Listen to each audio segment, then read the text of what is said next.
Pour les médecins généralistes, d'une façon générale, la maladie d'Alzheimer, c'est quelque chose de très compliqué.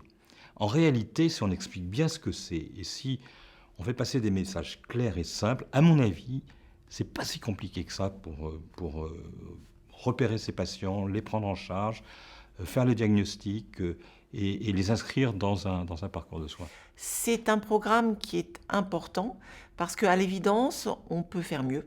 On peut faire mieux que ce que l'on fait à l'heure actuelle, puisque on sait maintenant qu'il y a plus de la moitié des personnes qui ont une maladie d'Alzheimer et qui ne sont pas diagnostiquées. Eh bien, finalement, il y a une perte de chance à faire le diagnostic tardif. Il y a une perte de chance parce qu'il y a des mesures à prendre, il y a des traitements à proposer, il y a des prises en charge pharmacologiques ou non pharmacologiques qui peuvent être utiles.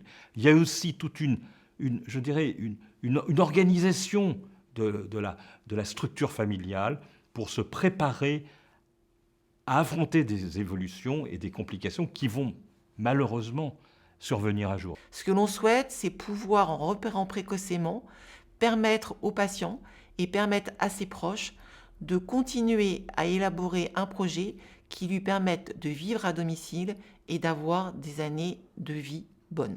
On a travaillé sur un programme simple, sur un programme qui met à plat toutes les choses, qui explique bien et qui, à mon avis, va permettre, dans les années qui viennent, à la France d'être à la hauteur de la problématique de cette maladie.